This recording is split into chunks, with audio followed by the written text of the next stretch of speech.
konnichiwa minasan, मेरा नाम दुष्यंत है और मैं पिछले 12 साल से जापानीज लैंग्वेज पढ़ा रहा हूँ।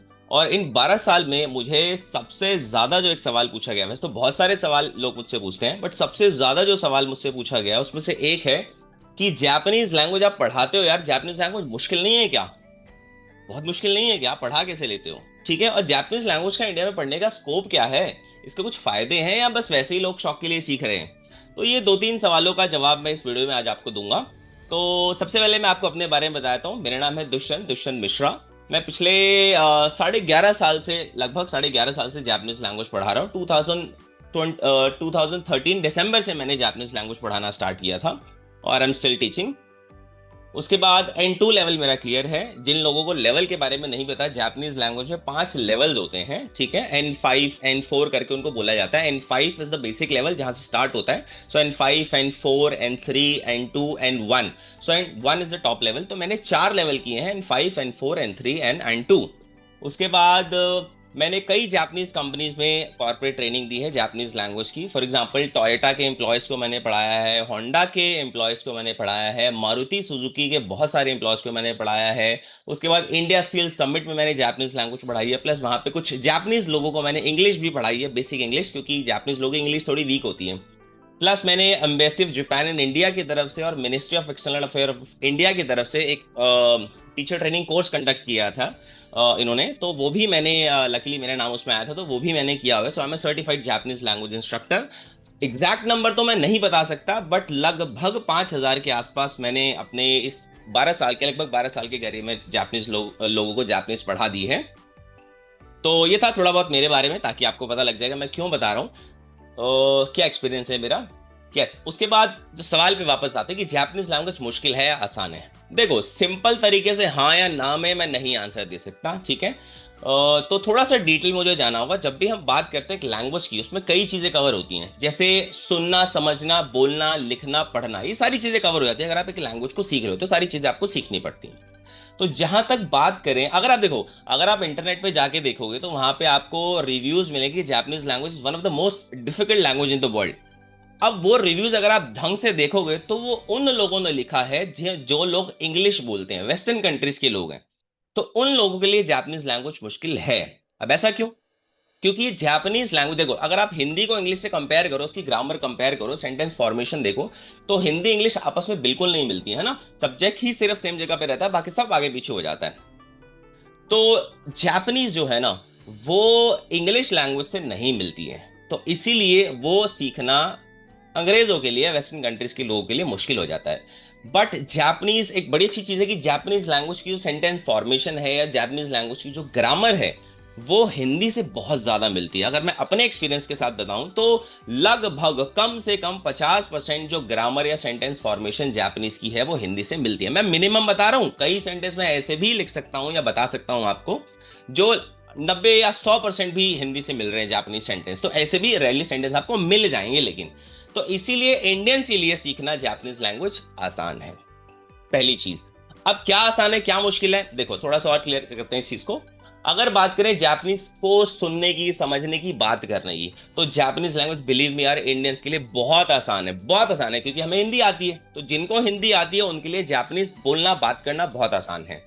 अब बात करते हैं जापानीज को पढ़ने की या लिखने की। तो यहां पे जापानीज को जो पढ़ना या लिखना है वो थोड़ा सा मुश्किल है। वो हमारे लिए भी मुश्किल है, वेस्टर्न कंट्रीज वालों के लिए भी मुश्किल है। अब ऐसा क्यों? अगर आपने कहीं देखा होगा चाइनीज या जापानीज लिखी होती है तो वहां पे अजीब सा कुछ ड्राइंग से बनी होती है, राइट। कई सारे जापानीज चाइनीज वर्ड जो है आपस में मेल खाते हैं, क्योंकि चाइनीज से ही कहीं ना कहीं जापानीज लैंग्वेज की जो राइटिंग है वो बनी हुई है। तो जापानीज को लिखना पढ़ना जो है ना, वो एक्चुअली में मुश्किल है। अब ऐसा क्यों है वो मैं आपको बताता हूँ। उसके लिए आपको मेरी स्क्रीन पे जाना पड़ेगा। तो मैं एक बार आपको स्क्रीन पे लेके जाता हूँ, स्क्रीन को टर्न करता हूँ बोर्ड में, और यहाँ पे आपको मैं आराम से डिटेल में समझाता हूँ कि जापानीज लैंग्वेज क्यों मुश्किल है, इसको लिखना पढ़ना क्या डिफरेंस होता है, देखते हैं। तो बात करते हैं जापानीज लैंग्वेज। देखो, अब एक चीज और बताता हूँ यहाँ पे मैं आपको। जापानीज लैंग्वेज में ना 3 स्क्रिप्ट होती हैं, ठीक है। जापानीज लैंग्वेज में 3 स्क्रिप्ट होती हैं। अब स्क्रिप्ट की अगर बात करें तो क्या स्क्रिप्ट से मेरा क्या मतलब है, देखो, अगर बात की जाए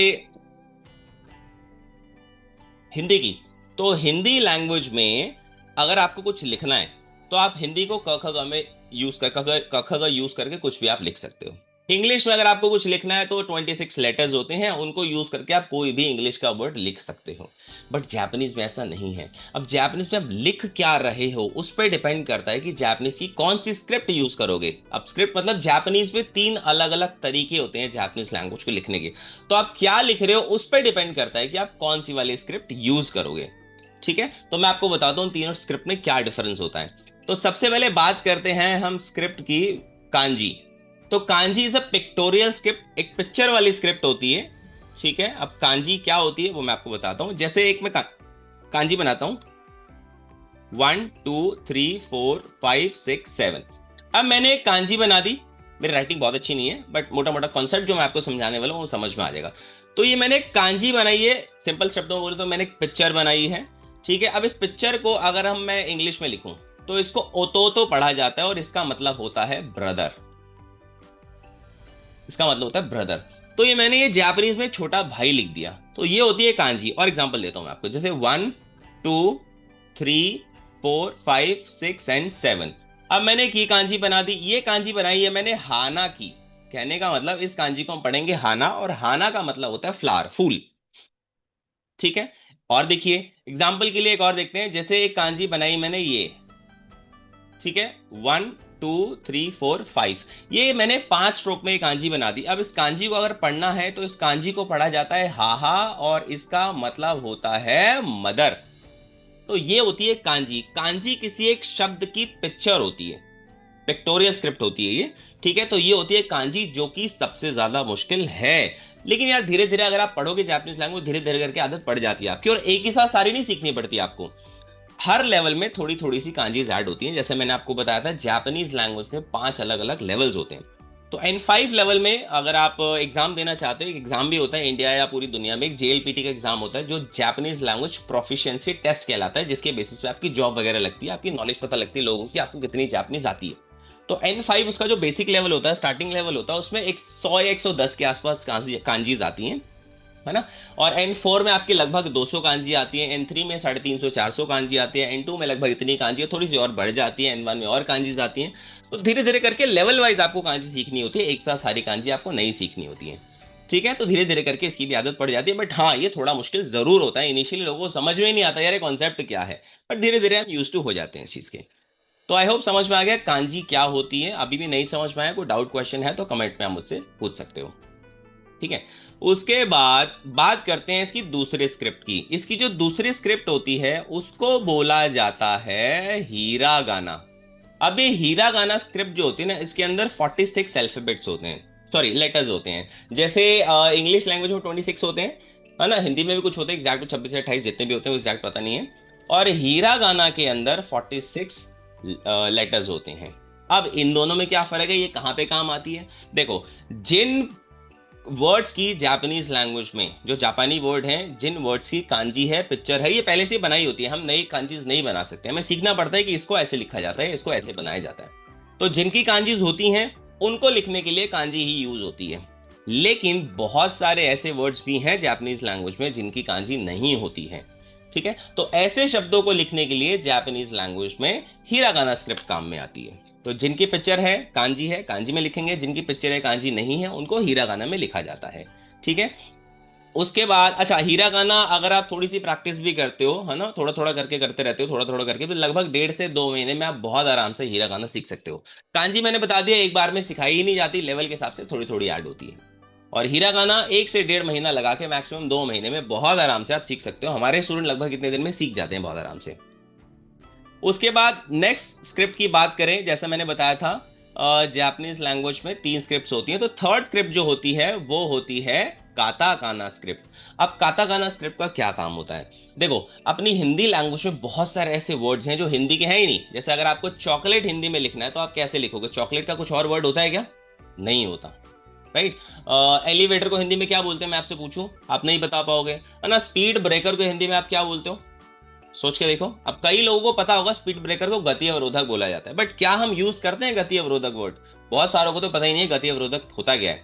तो ऐसे बहुत सारे इंग्लिश वर्ड जो हैं जो हम हिंदी में यूज करते हैं, हिंदी में उनको क्या बोलते हैं हमें पता ही नहीं है। जैसे लिफ्ट हो गया, है ना। कॉफी को हिंदी में क्या बोलते हैं बताओ, सूप को हिंदी में क्या बोलते हैं बताओ, पता ही नहीं, इनको एज इट इज यूज किए जा रहे हैं, ना हमने किसी से पूछा ना हमें किसी ने बताया, वही चले जा रहा है। तो वैसे ही बहुत सारे फॉरेन वर्ड्स जापानीज लैंग्वेज में भी है, जो जापानीज के नहीं है, दूसरी कंट्रीज के हैं। Majority of the words are from English language, but और दूसरी कंट्रीज के कुछ वर्ड्स भी हैं। तो जब ऐसे वर्ड्स को लिखा जाता है जापानीज लैंग्वेज में, ऐसे वर्ड्स को जब लिखना होता है, तो उसको लिखने के लिए यूज की जाती है काताकाना स्क्रिप्ट। फॉर एग्जाम्पल, आपका या मेरा नाम लिखना है।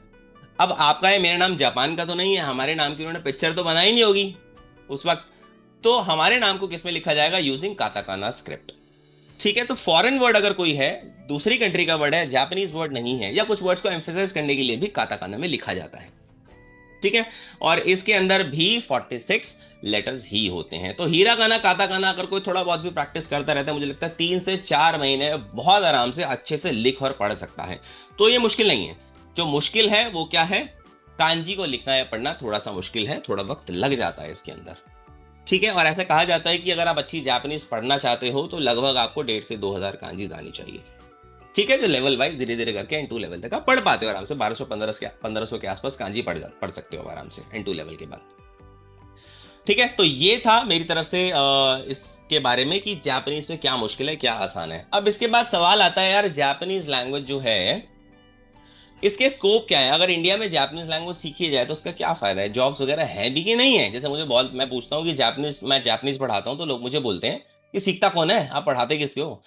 तो जापानीज के अगर स्कोप की बात की जाए, इंडिया में यार बहुत अच्छा स्कोप है, बिलीव मी बहुत अच्छा स्कोप है। ऐसा क्यों, क्योंकि आपको ऑलरेडी पता है कि जापान के और इंडिया के रिलेशन बहुत अच्छे हैं। अगर आप गूगल पे जाके सर्च मारोगे तो पता नहीं कितने 100 सैकड़ों करोड़ों की, हजारों लाखों करोड़ों की इन्वेस्टमेंट जापान इंडिया में ऑलरेडी कर चुका है, कर भी रहा है एट प्रेजेंट, और फ्यूचर में बहुत सारी इन्वेस्टमेंट जापान जो है इंडिया में करने वाला है।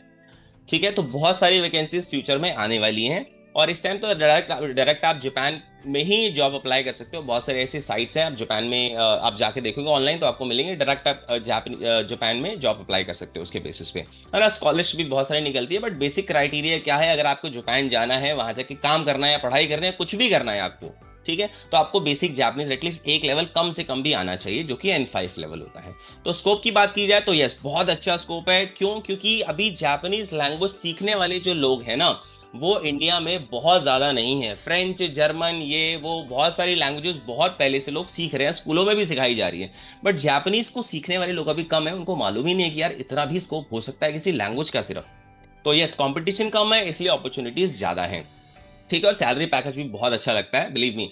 अब देखो, कोई बड़ा या दूसरा कोर्स आप करते हो तो आपके लाखों रुपए लग जाते हैं ना, 5-7-10 लाख रुपए, 15 लाख रुपए, बीटेक करना है, MBA करना है, इंजीनियरिंग करनी है, ये करना है वो करना है, बहुत पैसे लग जाते हैं आपके, राइट। उसके बाद सैलरी कितनी मिलेगी कोई गारंटी नहीं होती है। लेकिन जापानीज लैंग्वेज सीखना है अगर आपको, तो एक अच्छी जॉब के लिए इंडिया में N3 या N2 लेवल आपको करना होता है। तो N3 पकड़ लेते हैं, चलो N3 के बाद भी कई सारी जॉब्स मिल जाती है। अब कौन कौन सी अपॉर्चुनिटीज हैं वो भी मैं आपको बताऊंगा।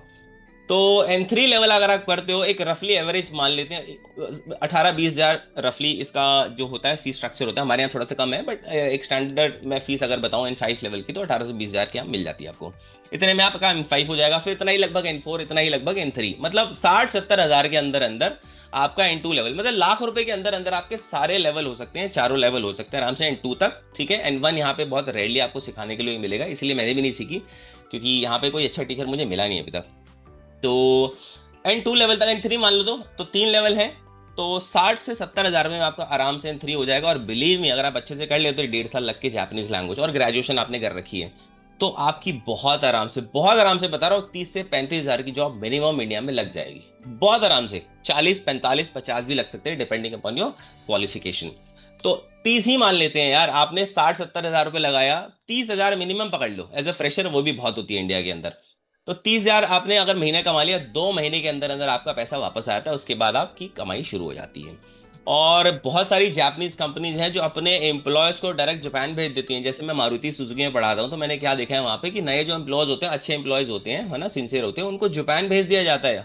हर साल सैकड़ों लोग मारुति सुजुकी जो है वो जापान भेजती है लोगों को ट्रेनिंग के लिए। कई लोगों तो वहीं पे रख देते हैं जो अच्छे हैं कि आप वहीं पे रह के काम करो अगर वो चाहते हैं तो। ठीक है। और टोयोटा, होंडा या बहुत सारी ऐसी कंपनी जहां पे ये चल रहा है, क्योंकि जापान में इस टाइम लेबर की कमी है। अगर आप सर्च मारोगे, जापान में यंगस्टर्स कम है, वहां पे जो एजिंग एक प्रॉब्लम है ना, तो इसलिए वहां पे बहुत सारे लोगों की जरूरत है, और लाखों लोगों की डिमांड है इस टाइम जापान में। ठीक है, एम्प्लॉयज की, काम करने वाले लोगों की। और इंडिया जो है उसमें से एक कंट्री है जहां से वो एक्चुअली में लोग प्रेफर करते हैं। ठीक है, तो स्कोप बहुत है। बात करते हैं कौन कौन सी ऐसी जॉब्स हैं जहां पे स्कोप है, जिसको जिसको हम कर सकते हैं जापानीज लैंग्वेज सीखने के बाद। तो सबसे पहला ऑप्शन जो है मैं बताता हूँ, वो है ट्रांसलेशन या इंटरप्रिटेशन का। सो ट्रांसलेशन या इंटरप्रिटेशन होता क्या है? ट्रांसलेशन का मतलब होता है जब आप डॉक्यूमेंट्स को एक लैंग्वेज से दूसरी लैंग्वेज में कन्वर्ट करते हो। उसके बाद है इंटरप्रिटेशन। इंटरप्रिटेशन क्या होता है? जब आप लाइव किसी को किसी लैंग्वेज में सुन रहे हो, किसी से किसी लैंग्वेज में बात करके ट्रांसलेट कर रहे हो, ठीक है, इंटरप्रेट कर रहे हो, तो वो होता है इंटरप्रिटेशन। तो इसकी भी बड़ी अच्छी वैकेंसी है। तो कई जगह ट्रांसलेशन की जरूरत पड़ती है, कई जगह इंटरप्रिटेशन की जरूरत पड़ती है, कई मल्टीटास्किंग होती है, इन दोनों की जरूरत पड़ती है। इसके बाद गाइड का ऑप्शन भी है, बट गाइड का ऑप्शन देखो मैं सजेस्ट करता नहीं हूं, क्योंकि इतने ज्यादा जापानीज लोग आ नहीं रहे हैं, इतने ही ज्यादा नहीं आ रहे हैं कि मतलब हर बंदा गाइड बन जाएगा। तो है कुछ ऐसी स्टेट्स हैं जैसे आगरा है जहाँ फेमस जगहें हैं जहाँ वो ज्यादा लोग घूमते हैं, तो वहां पे अगर आप गाइड की तरफ जाते हैं तो मुझे लगता है स्कोप रहता है, बट दिल्ली वगैरह में इतना ज्यादा स्कोप है नहीं। टीचिंग का बहुत अच्छा स्कोप है, बहुत ज्यादा डिमांड है, अच्छा खासा पैकेज मिल जाता है आपको दिल्ली, दिल्ली एनसीआर में भी, इंडिया में भी, कहीं पे भी। तो काफी अच्छी अपॉर्चुनिटीज हैं अगर आप एज ए टीचर काम करना चाहते हैं तो। उसके बाद यस, तो ये कुछ ऑप्शंस हैं। अगर आप इंजीनियर हैं तो और अच्छा स्कोप है, क्योंकि अगर जापानीज कंपनी आप जाना चाहते हो, एक दो लेवल भी आपने करे हैं और आप इंजीनियर है ना, आईटी वाईटी आपके नॉलेज है आपकी, है ना, तो मुझे लगता है बहुत अच्छा स्कोप है, बहुत अच्छा कॉम्बिनेशन, और सैलरी पैकेज बहुत ही अच्छा है यार। जापान में जाओगे तो मतलब आप बिलीव भी नहीं कर सकते, जैसे फ्रेशर आपको इतना पैसा मिल सकता है अगर आपके पास इंजीनियरिंग है। बट अगर कुछ भी नहीं है फिर भी आपको जापानीज आती है, तो मुझे लगता है आराम से 30-40 हज़ार आप घर बैठे तो नहीं, मतलब जाके कमा सकते हो। वर्क फ्रॉम होम भी होते हैं, वो डिपेंड करता है कौन सी कंपनी में आप काम कर रहे हो। तो आई होप आपके जो ये 2-3 सवाल थे उनका आंसर आपको मिल गया है। और बहुत जल्दी ऐसे बहुत सारी जापानीज से रिलेटेड, जापानीज लैंग्वेज से रिलेटेड, जापान से रिलेटेड, जापान के कल्चर से रिलेटेड बहुत सारी वीडियोस मैं बनाने वाला हूँ। तो अगर आपको वो वीडियोस देखनी है तो चैनल को प्लीज सब्सक्राइब कर देना, और यहाँ तक आए हो वीडियो देखिए तो लाइक जरूर कर देना यार, बड़ी मेहनत करी है मैंने इसके अंदर। और कोई डाउट या क्वेश्चन है या और किसी टॉपिक पे आप चाहते हो मैं वीडियो बनाऊं फ्यूचर में, तो आप कमेंट में मुझे लिख सकते हो। तो आज के लिए इतना ही। हाय मिनासांग, कोरे दे ओवारी माशो, आरिगातो गोजाइमास।